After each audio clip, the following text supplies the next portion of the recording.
말씀, 오늘 저와 여러분들에게 주시는 이 말씀, 또 하나님께서 저와 여러분들에게 주시는 하나님의 음성으로 듣는 귀한 은혜가 우리 가운데 있길 주님의 이름으로 축원합니다. 우리 제목 한번 같이 읽습니다. 시작. 내게 있는 권리. 오늘 내게 있는 권리라는 제목으로 오늘도 주의 말씀을 함께 나눕니다. 한 2002년도였던 것 같습니다. 한국에 사셨던 분들은 혹시 기억나시는지 모르겠는데 TV에 그 카드, 이 크레딧 카드 광고가 있었습니다. 이름을 말할 수 없는 모 크레딧 카드의 광고가 있는데 그 문구와 그 대사가 저는 아직도 20년이 지났는데도 기억이 납니다. 제 머릿속에 너무나 각인이 되었던 그런 문구였던 것 같아요. 혹시 아마 들으시면은 기억이 나시는 분들이 있을 겁니다. 열심히 일한 당신 떠나라. 기억나시나요? 아마 기억나시는 분이 몇 분 계시는 것 같은데 이 모 카드 회사에서 광고에 냈던 문구입니다. 열심히 일한 당신 떠나라. 여러분 열심히 일한 당신은 떠나라는 겁니다. 열심히 일했으니까 이젠 떠나서 여행도 좀 하고 쉴 수 있는 권리가 당신에게 있다, 이걸 좀 말하는 거죠. 열심히 일하는 사람은 또 쉴 만한 권리도 있다는 겁니다. 물론 이거는 카드 회사의 광고입니다. 그러니까 결국 의미하는 게 무엇입니까? 열심히 일했으니까 떠나서 좀 여행 좀 가서 자기네 카드를 좀 써라, 이걸 말하고 있는 거죠. 그러나 여러분, 우리 누구에게나 이 권리가 있다는 것을 우리가 보게 되어집니다. 여러분, 우리가 살아가면서 우리가 누릴 권리들이 있습니다. 마땅히 누릴 권리, 당연히 누려야 될 권리들이 있다는 것입니다. 오늘 이 말씀, 우리가 읽은 1절부터 12절까지의 말씀에 보면 이 권리라는 단어가 여러 번 등장을 합니다. 여러분, 우리가 이 살아가고 있는 미국 땅, 또 우리 조국 대한민국, 너무나 우리가 복된 땅에서 태어나고 자랐다는 것을 우리가 너무나 깨닫고 있는 거죠. 너무나 우리가 좋은 환경 속에서 또 예수님들을 이렇게 믿을 수 있고 또 감사하게 풍족하게 여유롭게 살아갈 수 있지 않습니까? 이 미국도 그렇고 대한민국도 그렇고 우리 이 나라가 만들어진 그 기본 이념에는 자유민주주의라는 것이 있죠. 자유민주주의. 여러분, 자유민주주의의 핵심되는 그 사상은 뭐냐면 바로 이 자유와 평등이라는 겁니다. 자유와 평등이 우리 가운데는 항상 있는 것이죠. 우리가 자유를 누릴 권리, 또 평등을 누릴 권리가 우리에게는 있다는 것입니다. 그것을 기본권이라 이야기를 하죠. 그래서 국민이 누려야 할 기본적인 권리가 있다. 그리고 그 기본권이라는 것이 있습니다. 인간이 인간으로서 또 한 나라의 국민으로서 누릴 수 있는 그 권리라는 것입니다. 여러분, 이 권리는요, 자유와 함께 이 권리가 있다는 것입니다. 우리가 자유가 있다면 그 자유를 누릴 권리가 있는 거예요. 예를 들어서 우리는 종교의 자유가 있다고 하면은 그 자유 안에 우리는 내가 원하는 종교를 택할 수 있는 권리가 나에게 있다. 또 거주 이전의 자유라고 있죠. 우리가 어디든지 이사 갈 수 있는 자유가 있지 않습니까? 그 이사 갈 수 있는 자유가 있다면 우리에게는 이사 갈 곳을 정할 수 있는 그 권리가 우리에게는 있는 것입니다. 이 자유와 권리는 항상 같이 가게 마련인 것이죠. 여러분, 오늘 이 사도 바울은 우리의 영적 권리, 이 권리에 대한 말을 하고 있는 것입니다. 사도 바울이요, 이제 고린도 교회가, 고린도라는 지역에 고린도 교회가 개척이 되면서 이제 생긴 지가 얼마 안 됐을 때의 일입니다. 이 고린도 교회에 많은 문제들이 일어나기 시작합니다. 많은 분쟁들이 일어나기 시작하는 거죠. 여러분, 교회가 좀 더 복스럽고 좀 은혜스럽고 좋은 일도 좀 많이 있어야 되고 좀 하나 되고 사랑이 넘쳐야 되는데, 여러분, 실상 오늘날의 교회의 모습을 보면 어떻습니까? 교회가 우리가 생각하는 그런 교회의 모습이 아닐 때가 참 많죠. 어쩌면 사람들이 얘기하는 것처럼 아니, 교회가 어떻게 더 문제투성이야 라고 말하기도 한다는 거예요. 왜 그렇습니까? 교회에 너무 많은 문제들이 있는 겁니다. 어느 교회든지 문제가 없는 교회가 없지 않습니까? 여러분, 교회뿐이겠습니까? 오늘날 이 모든 세상의 모든 공동체, 어디에나 사람이 모여있는 곳은 문제가 있긴 마련인 것이죠. 그러니 교회도 사람이 모여있는 곳이기 때문에 마찬가지 아니겠습니까? 이 고린도 교회도 여러 가지 문제가 있었습니다. 결혼의 문제가 있었고, 또 제사 음식을 먹는 문제가 있었고, 또 성찬의 문제도 있었고, 또 은사에 대한 어떤 문제들도 있었다는 거죠. 여러 가지 문제가 때문에 이 고린도 교회가 너무나 시끄러웠습니다. 그 교회에 사도 바울이요, 그 고린도 교회를 향한 그 마음으로 이 편지를 쓴 것이 이 고린도 전 후서인데, 사도 바울이 말하는 답이 딱 하나 있습니다. 이 문제 많은 교회를 해결할 수 있는 그 답을 사도 바울이 제시를 하는데, 그 답은 무엇이냐? 여러분, 이 답을 들으면 아마 다 공감을 하실 겁니다. 사도 바울이 말하는 그 답은 자기 자신의 입장에서 보지 말고, 자기의 권리와 자기 유익을 챙기지 말고 다른 사람의 입장에서 좀 봐라. 다른 사람의 권리, 다른 사람의 유익을 먼저 챙겨라. 그것을 말하고 있는 거예요. 여러분, 우리가 다 아는 내용이지만, 또 말씀에도 성경에도 여러 번 기록되어 있는 것이지만, 참 이 말씀대로 살기가 너무 어려운 것이죠. 이 말씀대로 살지 못하니까 여러 가지 문제들이 이 공동체 안에서, 교회에서, 또 가정에서, 또 여러 가지 공동체 안에서 이런 문제들이 생겨나는 것 아니겠습니까? 여러분, 분열된 교회, 또 분열된 가정, 분열된 공동체, 이런 공동체에서 해결할 수 있는 답은 오직 우리가 사도 바울이 제시한 그 해결 답처럼 우리가 내 입장, 내 권리만을 내세우는 것이 아니고, 상대방의 입장에서 상대방의 권리와 상대방의 그 유익을 구하며 그렇게 베풀며 사랑하시는 저와 우리 사랑하는 성도 여러분 되시기를 주의 이름으로 축원합니다. 사도 바울은요, 하나님을 믿는 사람들, 예수 그리스도를 믿는 사람들은 그렇게 살아가야 된다. 곧 성도는 그렇게 사는 사람이 성도다라고 말하고 있는 것입니다. 사도 바울은 자신이 그렇게 이야기하면서, 자신이 그렇게 고백하면서 이 말씀대로 살았던 사람이 바로 사도 바울이라는 것입니다. 여러분, 사도 바울이요, 자신의 권리를 포기했습니다. 오늘 우리가 읽은 말씀 가운데 보면 사도 바울이 어떠한 권리들을 포기했는지가 나옵니다. 여러분, 사도 바울이 자신의 그 권리를 포기하면서 그 권리를 포기하는 것이 그의 짐으로 여기지 않았다는 거예요. 자신의 짐으로 여기지 않았다는 겁니다. 사도 바울은 이 권리를 포기하면서 그것을 자신의 자랑거리로 삼았다. 그리고 그것이 곧 나중에 하나님 앞에서 받을 상급이다, 이렇게 고백하고 있다는 것입니다. 여러분, 오늘 말씀 보면 사도 바울이 포기한 그 권리가 4가지가 나옵니다. 오늘 우리 4절 말씀 한번 같이 읽어볼까요? 4절입니다. 본문 4절 말씀 같이 읽습니다. 시작. 우리가 먹고 마실 권리가 없겠느냐. 여러분, 먹고 마실 권리가 없겠느냐. 여러분, 이 음식에 대한 권리, 일반적으로 우리가 먹는 그 욕구, 식욕에 대한 권리, 여러분 누구에게 대한 있는 권리입니다. 또 5절입니다. 5절 한번 같이 읽습니다. 5절입니다. 5절입니다. 시작. 아내를 다른 사람들과 주의 형제들과 게바와 같이 믿음의 자매된 아내를 데리고 다닐 권리가 없겠느냐. 5절에 말하는 권리는 아내를 데리고 다닐 권리, 그것은 곧 결혼할 권리라는 거죠. 많은 사도들도, 주의 형제들도 게바, 이 베드로의 다른 이름이 게바잖아요. 이 베드로도 아내를 맞이했습니다. 결혼했다는 거죠. 그 일반적인 결혼의 삶을 살았던 겁니다. 그런데 사도 바울은 먹고 마실 권리도 또 결혼할 권리도 포기를 했다는 거예요. 또 하나 6절입니다. 같이 읽습니다. 시작. 어찌 나와 바나바만 일하지 아니할 권리가 없겠느냐. 사도들은 일하지 않아도 됐습니다. 사도라고 하면 지금의 오늘날 목회자 같은 입장 아니겠습니까? 교회에서 사례를 받을 수가 있는 것이고, 또 후원이라도 받을 수 있는 거죠. 일 안 해도 생계가를 유지할 수 있을 정도로 사례를 받을 수가 있는 것이었습니다. 그러나 사도 바울은 일을 했다는 겁니다. 또 하나 11절 말씀 한번 같이 있습니다. 11절입니다. 11절 말씀 같이 있습니다. 시작. 우리가 너에게 신령한 것을 뿌렸은즉 너희 육적인 것을 거두기로 과하다 하겠느냐.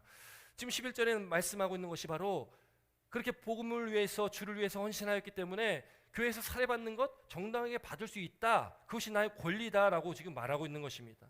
이처럼 사도 바울은요, 자신이 실컷 먹을 수 있는 권리, 결혼할 수 있는 권리, 또 일하지 않아야 할 권리, 또 일하지 않아도 생계를 유지할 정도로 그 대가를 받을 수 있는 권리가 있었다는 것입니다. 여러분, 그 권리에 대해서요, 7절부터 10절까지의 말씀 보면 여러 가지 비유로 말하는 거죠. 그 권리는요, 당연히 받을 수 있는 권리라는 겁니다. 7절의 말씀 보면은 군 복무를 하는 군인이 군에 복무할 때에, 여러분, 군인에게 모든 것을 다 군대에서 다 지급을 하지 않습니까? 살아갈 수 있도록 다 지급을 한다는 거죠. 여러분, 포도나무를 심고 그 주인이 포도 열매를 따먹는 것은 당연한 권리입니다. 또 양떼를 기르고 그 양에게로부터 젖을 얻는 것도 당연한 권리인 거죠. 여러분, 율법에도 그렇게 말하고 있다. 모세의 율법에도 이렇게 기록하고 있다는 거죠. 우리 9절 말씀 한번 같이 읽습니다. 9절입니다. 같이 읽습니다. 시작. 모세의 율법에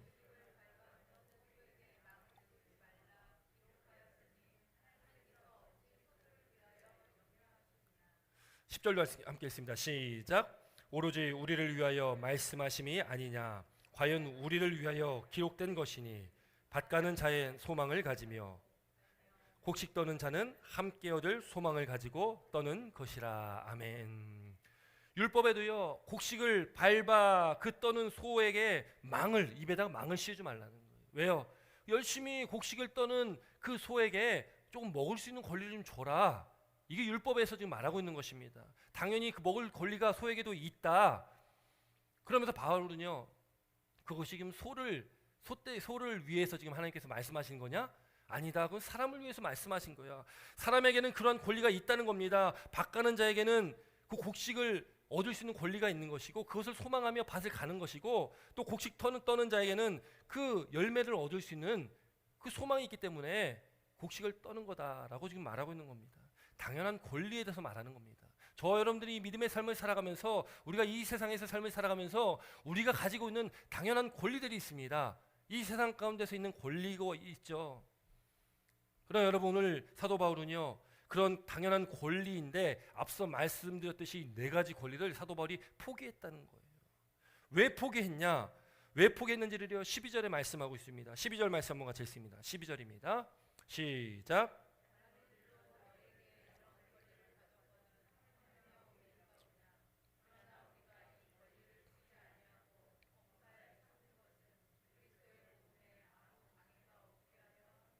아멘. 그럼 다른 이들도 너희에게 이런 권리를 가졌거든. 모든 사람이 이런 권리가 있는데 하물며 지금 사도 바울과 바나바는 그들에게는 이런 권리가 없겠느냐? 우리에게 동일하게 권리가 있다. 그러나 나는 그 권리를 포기한다. 나는 그 권리를 쓰지 아니하고 범사에 참는다라고 말하는 겁니다. 왜 사도 바울이 그 권리를 쓰지 않고 범사에 참는다고 말을 하고 있습니까? 12절 하반절에 보면 그리스도의 복음에 아무 장애가 없게 하려 함이다라고 말하고 있는 거예요. 그가 왜 이 권리를 포기했냐? 그건 단 하나의 이유입니다. 그리스도의 복음, 예수님의 그 복음을 전하는 데 있어서 나의 권리가, 내가 지금 추구하고 있는 이런 것들이 방해가 된다면 그 모든 것들을 포기하겠다. 내가 넉넉히 먹을 수 있지만, 배부르게 먹을 수 있지만 그 먹는 것마저도, 배고픔마저도 내가 받아들이겠다. 여러분, 사도 바울은요, 그래서 수없이 굶주렸습니다. 힘들고 어려운 그 시대를, 그 복음의 그 사역의 길을 걸어갔던 사람이 사도 바울입니다.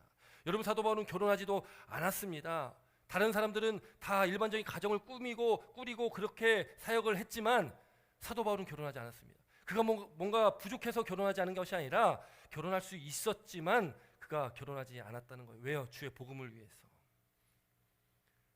그가 일하지 않아도 됐지만 그는 천막을 만드는 일을 했습니다. 낮에는 열심히 천막을 만들었습니다. 밤에는 그 사람들을 찾아다니며 눈물로 주의 복음을 전했던 사람이 사도 바울입니다. 교회에 사례를 받을 수가 있습니다. 누군가에게로부터 후원을 받을 수 있습니다. 그러나 그것을 받지 않았다는 거죠.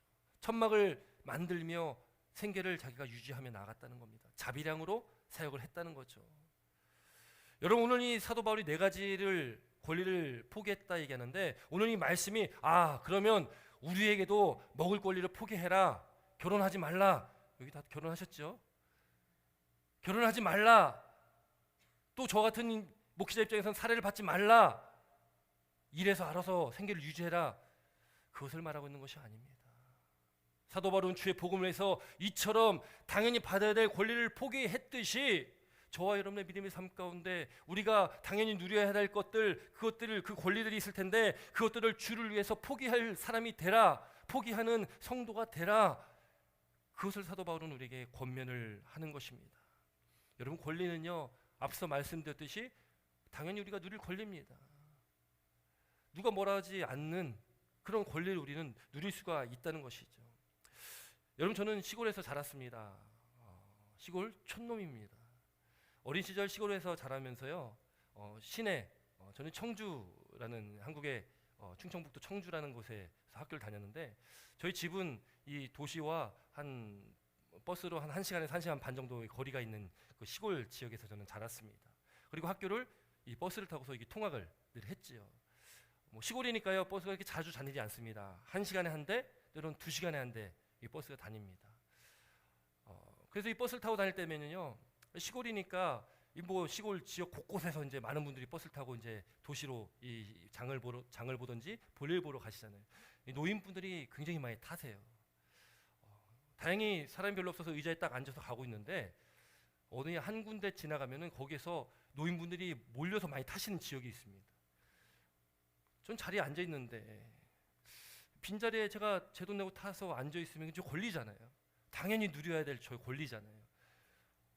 근데 노인분들 타면 어떻습니까? 이 마음속에요 갈등이 막 오만 가지 생각이 드는 거예요. 좀 일어나야 되나 말아야 되나.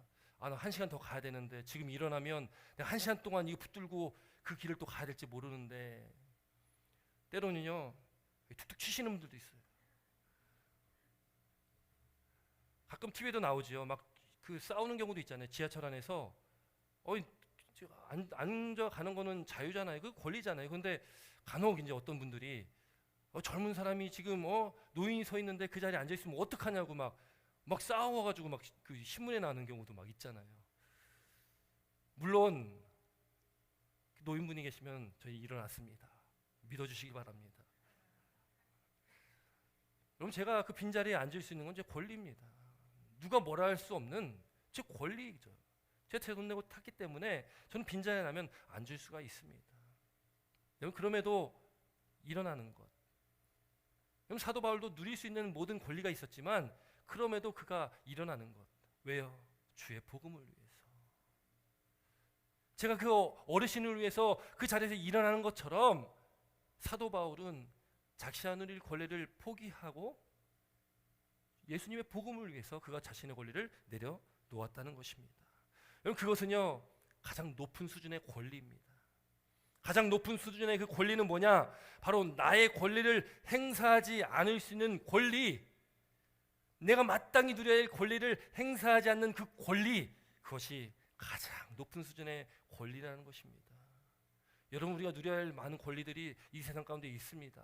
그러나 우리가 주님의 일을 할 때에, 주의 복음을 위해 살아갈 때에, 하나님의 영광을 위해 살아갈 때에 우리가 마땅히 포기해야 될 것들이 있습니다. 마땅히 우리 잠을 포기해서 새벽 예배 나오실 수도 있는 것이고, 마땅히 우리 먹어야 될 것들을 포기하고 우리가 금식하며 기도해야 될 때가 있는 것이고, 마땅히 나의 권리를 찾아 내가 사람들과 대할 수 있는 그 관계 가운데 내가 저 사람과 싸워서 이길 수 있는 권리가 있겠지만 내가 하나님을 사랑하는 그 마음으로 나는 저 사람에게 져준다, 저 사람을 난 용서하겠다, 그렇게 나의 권리를 포기할 수도 있는 것입니다. 여러분 우리가 포기해야 될 권리를 찾으면 많은 것들이 있다는 겁니다. 여러분 그런데 우리가 그 권리를 포기하지 못하는 거죠. 우리 권리를 끝까지 붙들고 살아가려고 하는 것입니다. 마치 과일에서 이 과즙을 짜듯이요. 여러분 좋은 과즙기는 기계적으로 이렇게 넣으면은 잘 쫙 짜지는데 가끔 이렇게 레몬을 짜는 그 조그만 이게 플라스틱 통이 있습니다. 거기서 레몬즙을 짜려고 하면 어떻게 레몬을 쫙 눌러야지 그 즙이 나오잖아요. 여러분 우리가 가지고 있는 권리를요 마치 레몬즙을 짜듯이 꽉 짜내가지고 어떤 마음의 여유도 없이 내 권리만을 주장하는 것, 다른 사람의 권리를 좀 생각하고 다른 사람을 좀 이해하고 다른 사람의 입장을 좀 생각하고 나의 유익이 아니라 다른 사람의 유익을 위해서 좀 살아가야 되는 것이 우리의 성도의 삶일 텐데, 여러분 우리는요 그렇게 악착같이 내 권리를 붙들고 살아가려고 하는 우리의 믿음의 삶을 우리는 지금 살아가고 있진 않나, 우리는 좀 돌아봐야 된다는 것입니다. 여러분 사도 바울은요 그렇게 끊임없이 예수님을 닮는 삶을 살아가고자 했습니다. 예수님을 따라가려고 했던 사람입니다. 여러분 이렇게 권리를 포기하는 대표적인 분이 누굽니까? 바로 예수 그리스도이십니다. 여러분 예수님은 어떤 분이십니까? 하나님이십니다. 하나님의 아들이십니다. 그분이 이 땅에 저와 여러분들의 죄를 사해 주시기 위해서 그 하나님께서 인간의 몸을 입고 이 땅에 오셨다는 것을 우리는 잘 알고 있습니다. 여러분 예수님은요 그렇게 자신의 권리를 포기했다는 거예요. 예수님은 영원히 하나님 나라의 그 보좌에, 그 영광스러운 보좌에 그 영원히 계셔도 됩니다. 그럼에도 불구하고 우리를 사랑하시는 그 하나님의 사랑 때문에, 저와 여러분들을 사랑하시기 때문에 예수님께서, 죄 없으신 예수님께서 이 땅에 오셔서 저와 여러분들을 위해서 십자가에 달려 죽으셨다는 것을 우리는 기억해야 된다는 것이죠. 예수님께 태어나실 때는 어땠습니까?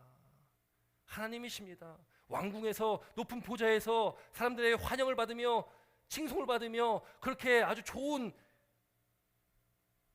그 금의 자리에서 태어나셔도 됐어요. 그러나 예수님은요, 낮고 낮은 자리에서 그 마국간 말 구유에서 태어났습니다. 저희 부모님이 소를 키우지 않습니까? 어렸을 때 정말 마국간 같은 그런 이 소를 키우는 이 외양간이 있었습니다. 처음에 한 소 두세 마리로 시작했을 때에 그 외양간에 그 구유가 있었거든요. 여러분, 구유를 보면은 구유가 깨끗합니까? 저는 아직도 저희 친가 부모님 댁 가면은 그 축사에서 나는 냄새가 좀 적응이 안 될 때가 있어요. 냄새가 굉장히 심하지요. 말 구유는 냄새는 어떻겠습니까? 그 말 구유에서 예수님께서 왕이신 하나님께서 태어나셨다는 것, 여러분 놀라운 일 아니겠습니까? 그 정도로 예수님께서 받아야 할 권리를 예수님께서 포기하셨다는 겁니다.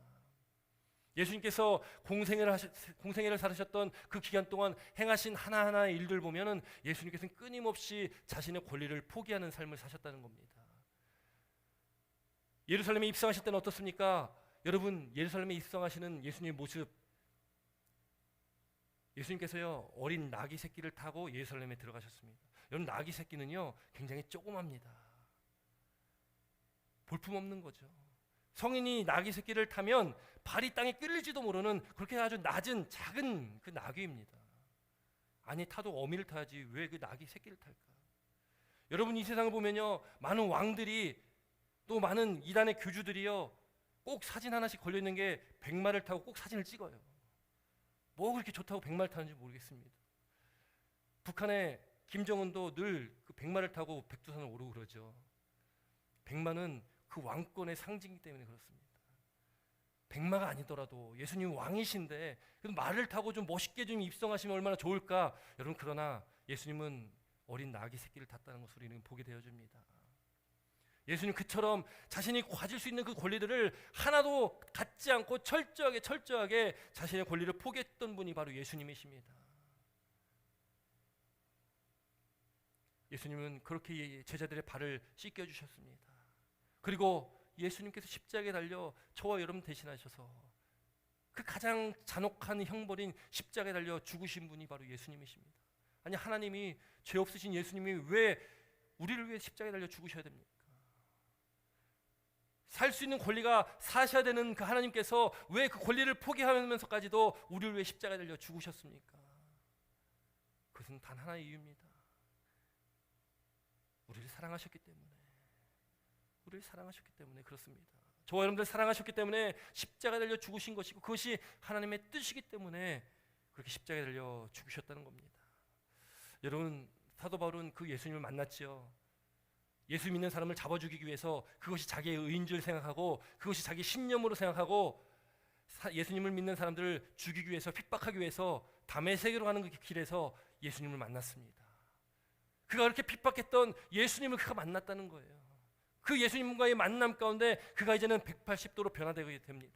그가 이제 예수님을 믿는 자를 잡아 죽이려고 하는 그 사람이 아니라 이젠 예수님의 복음을 위해서 자신의 생명까지 드리는, 자기가 취해야 될 이 권리까지도 다 포기하는 그런 사도 바울이 됐다는 것을 우리는 말씀을 통해서 보게 되어집니다. 사도 바울은 그래서 자신을 보고서 좀 배워라라고 말하고 있어요. 우리가 배워야 될 것은 사도 바울이 그렇게 예수님을 위해서 복음을 위해서 살아갔던 그 삶의 모습처럼 우리도 그렇게 살아가야 된다, 우리에게 말씀하고 계신 겁니다. 사랑하는 성도 여러분, 오늘 말씀을 통해서 우리가 한번 생각해 봤으면 좋겠습니다. 내가 지금 나의 삶 가운데 내가 누리고 있는 이 권리 중에 내가 주를 위해서 포기해야 될 것이 무엇이 있을까? 내가 어떤 권리를 포기하고 하나님 나라를 위해서, 주의 복음을 위해서 내가 살아가야 될까? 여러분, 그것을 오늘 우리가 한번 되새겨보고 깨닫는 귀한 은혜가 있길 주의 이름으로 축원합니다. 여러분, 사랑이 무엇입니까? 여러분, 사랑에 대해서 여러 가지로 우리가 정의 내릴 수 있지만, 여러분, 제가 정의 내려본다면 사랑은 자신의 권리를 상대방을 위해서 포기하는 것이 사랑이다라고 정의 내릴 수 있을 것 같습니다. 고린도전서 13장 말씀에 오면 사랑장이라고 그러죠. 사랑에 대해서 여러 가지 정의를 내립니다. 사랑은 오래 참고, 사랑은 온유하며 시기하지 아니하며 말씀하시면서 5절에 이렇게 말씀하고 있어요. 무례에 행하지 아니하며 자기의 유익을 구하지 아니하며. 여러분, 사랑은요 자기의 유익을 구하지 않는 것입니다. 그것은 곧 자신의 권리를 포기하는 것이 바로 사랑이다라고 말하고 있는 것입니다. 여러분, 하나님께서 그 사랑을 우리에게 베풀어 주신 것입니다. 예수 그리스도가 그 사랑의 핵심이십니다. 자기 유익을 구하지 않냐고 저와 여러분들 위해 십자가 달려 죽으신 그 예수님. 여러분, 그래서 우리는요 우리의 권리, 우리가 이 권리를 포기하며 우리가 자기 유익을 구하는 것이 아니라 오직 하나님의 사랑을 입은 저와 여러분들이 그 사랑을 베푸시는 귀한 은혜가 있길 주의 이름으로 축원합니다. 여러분, 사도 바울이 그렇게 살았던 것입니다. 많은 믿음의 선진들이 그렇게 살아왔다는 것입니다. 여러분, 고린도전서 9장 18절에 그런즉 내 상이 무엇이냐, 내가 복음을 전할 때에 값없이 전하고 복음으로 말미암아 내게 있는 권리를 다 쓰지 아니하는 이것이로다라고 사도 바울이 고백합니다. 사도 바울이 자신이 받을 그 상급은 바로 내 권리를 다 쓰지 않는 것, 내 권리를 마땅히 주를 위해서 포기하는 것, 그것이 바로 하나님 나라에서 받을 상급이다라고 고백합니다. 우리가 받을 그 상급이 사도 바울이 받는 그 동일한 상급을 저와 여러분들도 받으실 주의 이름으로 축원합니다. 마땅히 포기하는 그 권리, 그 은혜 가운데 우리가 주님의 그 놀라운 상급을 받길 바랍니다. 여러분, 우리의 삶의 목적은 하나님의 영광과 하나님의 찬송을 위해서 우리가 지음받고 우리가 이 세상을 살아가고 있습니다. 오직 하나님의 영광을 위해서 하나님을 찬송하며 그러면 나의 권리를 마땅히 포기하고 살아가시기를 주의 이름으로 축원합니다. 여러분, 스코틀랜드에 목사님이시며 또 교사로 열심히 하나님의 일을 감당했던 오스왈드 체인버스라는 분이 있습니다. 이 목사님이요 이렇게 고백을 하며 기록을 했습니다. 한번 제가 읽어드립니다. 우리가 예수님을 위해서 잘못된 것만 포기하려고 한다면 주님과 함께 사는 삶에서 사랑을 말할 자격이 없습니다. 지옥에 대하여 아는 사람이라면 누구든지 잘못된 것을 기꺼이 포기할 것입니다. 그러나 나는 그리스도를 위하여 내가 가진 가장 좋은 것도 포기하고자 합니다. 내가 가진 가장 좋은 것도 그리스도를 위해서 포기하고자 한다라는 믿음의 고백입니다. 예수님을 위해서 포기하는 것, 나의 가장 값진 것을 포기하는 것이 아니라 나에게 필요 없는 것, 나에게 없어도 그만인 것들을 그것들을 그냥 예수님 위해서 드려야지. 이 정도는 괜찮겠지. 이 정도는 나에게 피해도 없을 것이고 이 정도면 됐지 뭐. 타협하며 그냥 적당히 주 앞에 드려지는 것, 그렇게 드리는 사람은 예수님과의 그 사랑을 말할 자격이 없는 것이라 고백하는 겁니다. 예수님을 사랑한다고 말하는 성도는, 예수님을 사랑한다고 말할 수 있는 저와 여러분들은 나의 가장 값진 것들로 하나님께 드릴 수 있는 그런 사람이 되어야 된다라는 것입니다. 또 이런 글도 있더라고요.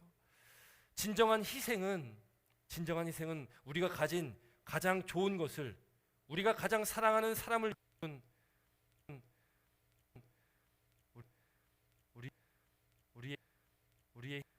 우리의 희생, 우리가 가장 사랑하는 것으로 가장 사랑하는 사람을 위해서 드리는 것입니다.